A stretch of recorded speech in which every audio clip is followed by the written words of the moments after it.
Today we're going to be going over the best cone drills for quarterbacks. Now this first drill is going to be working on our 3-step drop and our 5-step drop. So you need 4 cones set up in a line, and all you're going to be doing is working on a 3-step, 5-step rhythm drop and a shuffle in between. So we're going to show you how each one of these drills should look full speed as well throughout this video. So you're going to start out, you could be in an under center stance or a shotgun stance. I really don't have a preference, but if you're under center and you're a right-handed quarterback, your left foot should be back. You should be sitting your butt down and have your chest up. So all you're going to be doing is set go. We're taking a 3-step drop and we're going to hang out on this back leg. And then all you're going to do as soon as you come to balance, get some weight to your back leg, we're going to shuffle up to this next cone, and then we're going to be taking a 5-step drop. So 1, 2, 3, 4, 5, hang out on this back leg, and then we're going to repeat the process with these last 2 cones. So it's a 3-step, 5-step, 3-step, and then a 5-step. So I'm going to show you how this thing should look full speed. Now, if you're a quarterback, fellas, and you would like to train with us, we're going to be coming out to 15 more states this offseason for 2-day-long QB and wide receiver training camps. We released 3 out of the 15 states that we will be attending. We're going to be coming out to San Francisco, California,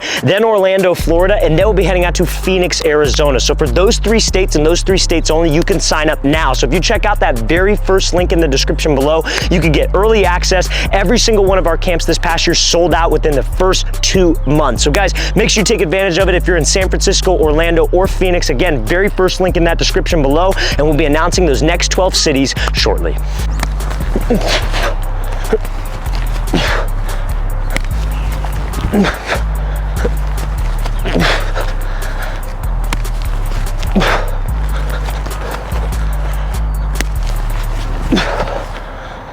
Now this next drill is going to be called our 4-cone quarterback progression drill. So anytime that we're going through progressions, or you hear myself say progressions, I mean from going from read to read. So let's say, for example, it's like a curl flat concept. My outside receiver is running a 12-yard curl. My slot receiver is running like a 5-yard flat, for example. I drop back, let's say I'm looking at the flat. Now I'm not necessarily staring at the flat, I'm reading the outside linebacker. If that outside backer crashes on the flat, what do? I reset my feet and I throw the curl. But when I reset my feet are tied to my eyes. What gets a lot of young quarterbacks in trouble is they're going from reads, their feet are set to the flat, they see the curl, but their feet don't follow. Then they try to throw and they're not on platform, which makes us a little bit inconsistent. Are there times where maybe we're off platform and we can throw?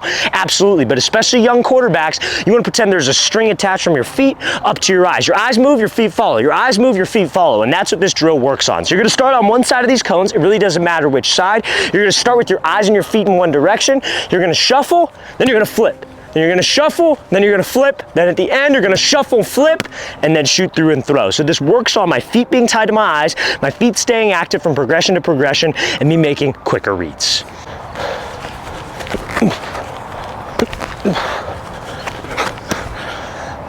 Now this next drill, guys, is going to be our cone, I guess you could call it like a snake drill, because you're going to be going through these cones in almost like a snake pattern. Now the reason why I like this drill is I feel that there's a little bit more freedom than doing those typical bag or hurdle drills. You see it all the time at camps. Coaches will set up bags and they just shuffle through the bag, shuffle up, shuffle back. I feel like this one gives us a little bit more freedom, and it's a little bit more realistic to what the pocket is actually like in a game, because quarterback movement, guys, is not black and white. It's gray. There are going to be times where you don't have to move straight up or straight back. You're going to have to move at an angle to be able to buy some time, set your feet, and deliver a throw, and I feel like this drill exemplifies that. So you need a partner out there. If you don't have a partner, you could just work through the footwork for about, I would say, 15 to 20 seconds, but if you have a partner out there, he's going to stand maybe 15 to 20 yards away. He's going to flash his hands, and whenever he flashes his hands, no matter where you're at on this drill, you're going to set your feet and then throw. So what we got is you're going to be here, we're starting out with a 3-step drop, set, go, 1, 2, 3, and then we're just going to snake through this. So we're going to shuffle up, we're here, we're keeping my eyes downfield the whole time, waiting for him to flash his hands, going through, and you're just going to repeat this process until you see him flash his hands, set your feet, and then deliver a shot. So we're going to show you how this drill should look full speed.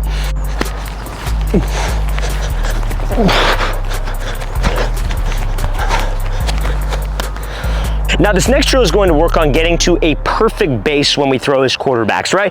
I like to teach guys in your base, you want to have about 60 to 70% loaded onto your back leg. So if you're a right-handed quarterback, that's your right foot. If you're a left-handed quarterback, that is ultimately your left foot. So the reason why we want to have my weight back, it's a position I call getting stacked. You want your head, your knee, and your foot to be stacked on top of each other. The reason why we want this weight is a lot of quarterbacks' misconception is they think power comes from hip rotation, right?